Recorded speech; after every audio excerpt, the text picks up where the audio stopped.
Welcome back to the Smoke Shack. This is Steven and Rocky, and today we are bringing you a review on Alec Bradley's Filthy Ghooligan. Beautiful barber pole wrapper here. This is the cousin of the Filthy Hooligan, which is put out for St. Patrick's Day. This Filthy Ghooligan, if you cannot tell, it is put out for Halloween. Pretty cool play on the words there for both. It's quite unique. The two wrappers here on the barber pole are an Ecuadorian Habano and a U.S. broadleaf wrapper. The binder, quite unique here, Indonesian. And then the fillers are Dominican and Nicaraguan. So a lot of different tobaccos here at play. This is a 6x50 Toro. That's the only size that they make for these. Fantastic, very, very, very toothy looking wrapper.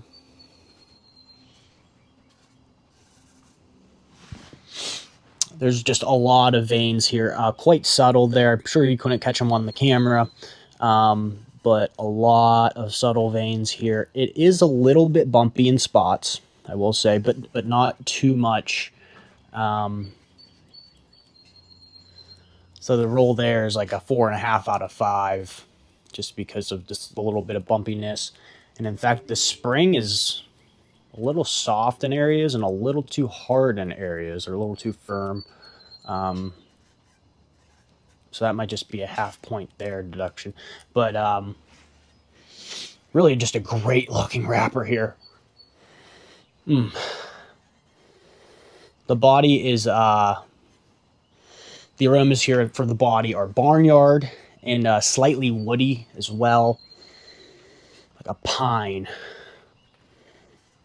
The toe, ooh, very sweet. They got the tobacco sweetness, natural tobacco sweetness there, and a little bit of cedar as well.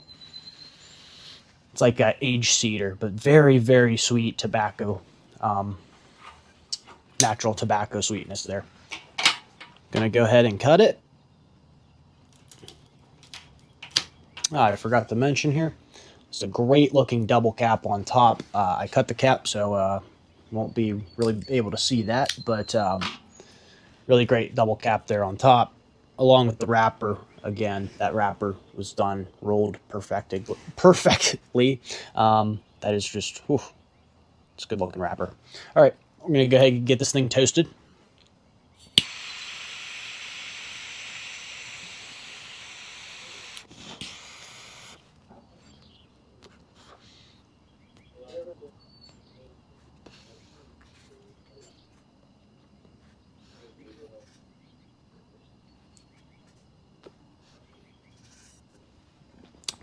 The start here is slightly peppery. I would say a white pepper.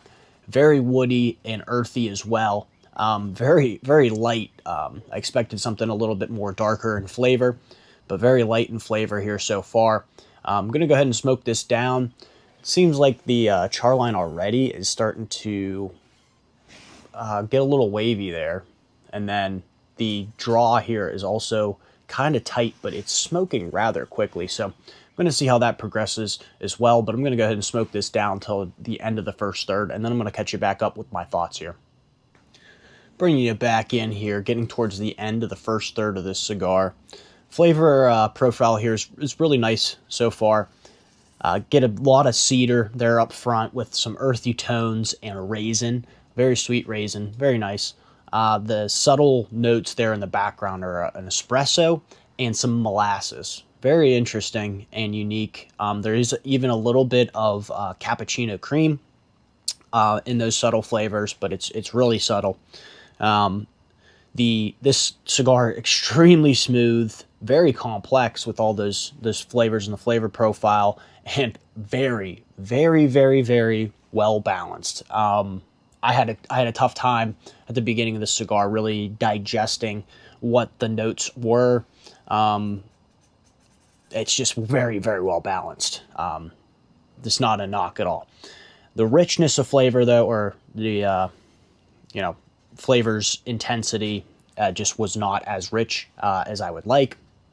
but starts off with the strength being a more mild to medium, so it does punch a little bit above that mild to medium strength as far as that richness of flavor, but still not hitting that 4 out of 5 there for that flavor richness.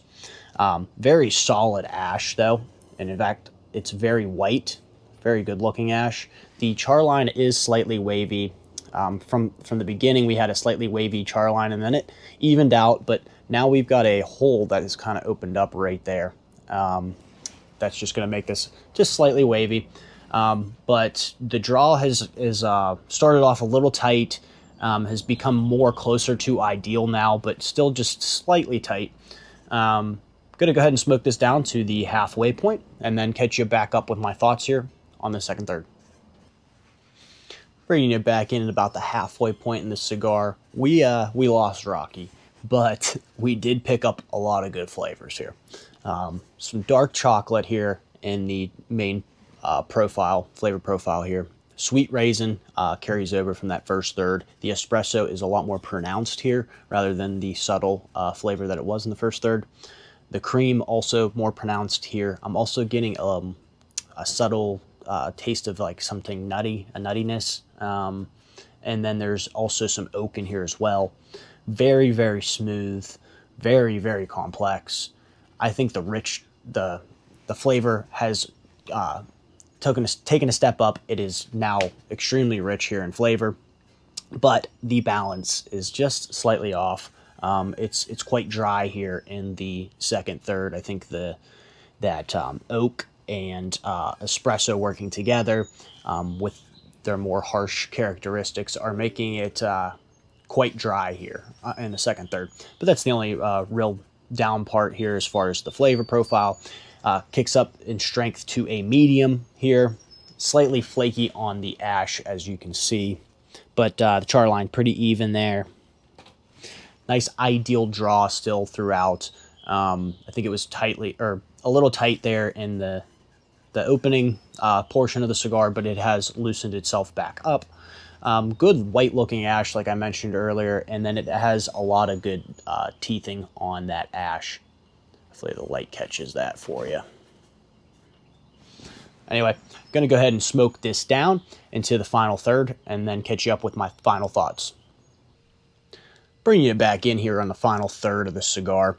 Doesn't really change up a whole lot, but it does kick those sweet flavors, that sweet raisin, the cream, to the curb.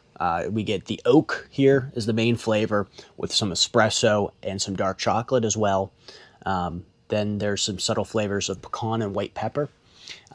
Really the dark chocolate, oak, and espresso all together are creating a very dry flavor in the mouth. The balance is just not there. It's off. But the dark chocolate is just a little bit sweet, which is nice. The pecan and white pepper in the background are very nice complements to the dry flavors, but again, balance is a little off there because of the dryness.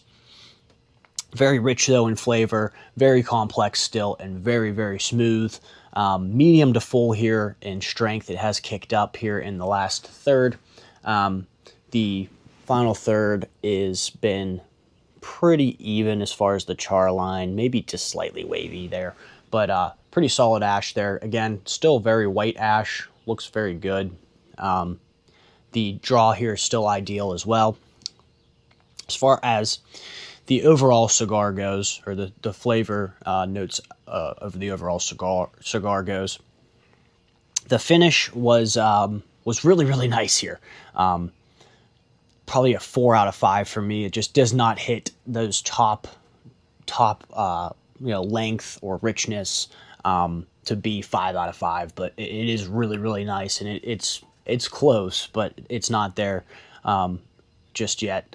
And as far as the whole cigar goes, as far as the flavor, doesn't really evolve too much throughout. Keeps a lot of the same flavors. They do spike up in richness, but then the balance kind of spikes off there. As far as a fall cigar, these are very, very fall flavors, so I do like that. It is spring here, so I'm not really in the fall mood, don't have fall flavors on my mind, but I was able to go, hey, wow, this is a fall cigar. I mean, it has those dark notes that you would think of for fall. Very dry as well. But the evolution, 3 out of 5 here, just does not really. It's not really elaborate. It's very linear as far as the flavors used, but it does change up rather nicely throughout the cigar. So have to give it a couple points there for a overall score of 64 out of 70 for the taste score.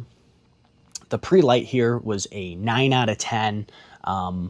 Really was just the bumpiness in the roll, and then just the spring was kind of off there. Combustion throughout was a 9 out of 10, as it was slightly wavy at some points, and then slightly flaky in the ash at points as well. But really nothing to knock too much on the cigar as far as the combustion. It burned pretty well.